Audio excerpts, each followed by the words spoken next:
Hey guys, welcome to another episode of LJ's Garage. It's a beautiful corona-filled day here in Illinois. Hope you guys are staying safe. The weather is beautiful, and so I decided, I'm going to take this bike for a ride. As you can see, it's buried over, gosh, it's hard to do this, there. And so I got to dig it out and everything. It's not the first ride. I've ridden it a couple times, and it's been a blast. And I figured April is when I first got this bike last year, so it's kind of like around the 1-year anniversary time. So I'm going to give you guys a quick little update, some thoughts, some plans potentially as to what I want to do with this Ninja 650. One of these days I'll remember that you kind of have to stretch before you hop on this thing, but so is life, right? A little groin pain never hurt anyone.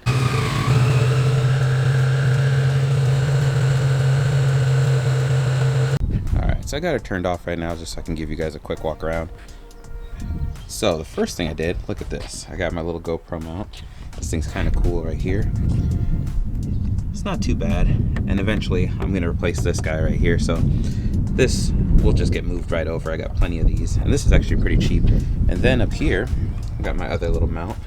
And that's in a pretty good spot, so I can do that way or that way. So you guys can see my beautiful face that so badly needs a haircut. Other than that, it's the same bike that you guys love and adore. Sexy, sexy color. It's a hard bike to not like. We'll let it warm up and we'll do a quick test of these brake lights here. Make sure those are looking good. Now, which helmet should I take? Option A or option B? So it's going to be option B. And I only use this one whenever I have to go through any checkpoints or anything like that. And I got to pop the face shield up. It makes it a lot easier. I've got the package.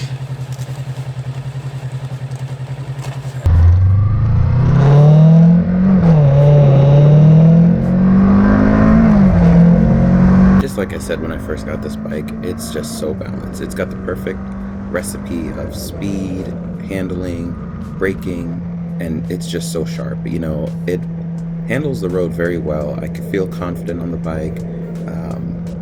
It feels really good. That's all I gotta say first and foremost. I'm gonna stress how much I enjoy the seating position being a little bit more upright, and whenever I need to lean a little bit, I'll just scoot my butt all the way to the back end of the seat, lean forward, and honestly, that's plenty of leaningness for me.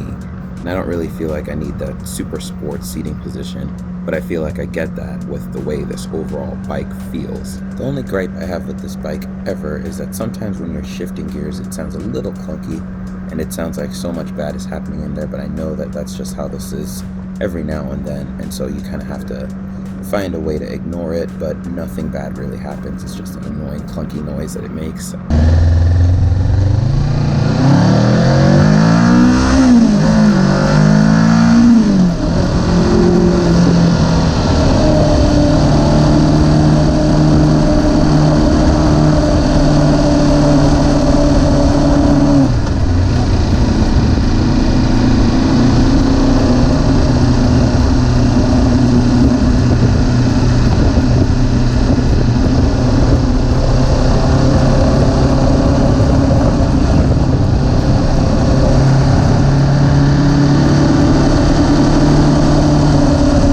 Probably one of the least intimidating 650s I've ever ridden, and for a larger CC bike, I guess you could say mid-range, it doesn't really feel like that. It handles like any 250 and it's very forgiving, and it's just a blast, honestly. And handling, oh yeah, it's still amazing.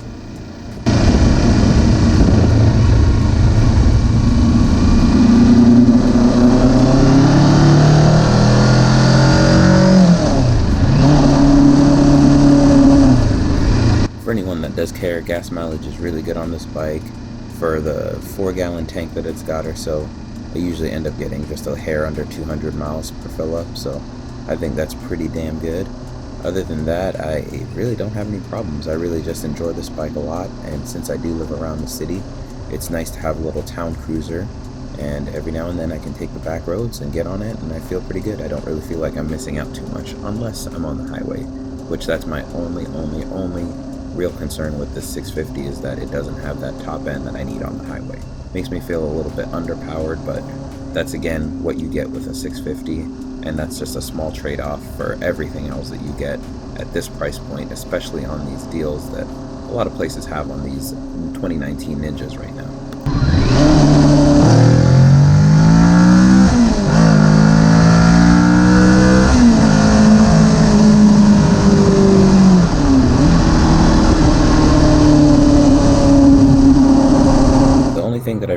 do to this bike is eventually change out these headlights to LEDs, get some cool daytime running ones, and then I do want to do this exhaust. I'm just not a fan of it, and I know I won't get a super sport sound from this, but I just want something a little tiny bit better and something louder so people can hear me coming. It's one, for safety, and two, because I'm a big kid, so I like to just, hear my bike. Other than that, that's all I got for you guys. If you got any questions, drop some questions, comments, concerns down in the comment section below. Hit that subscribe button, and I'll see you guys in the next one.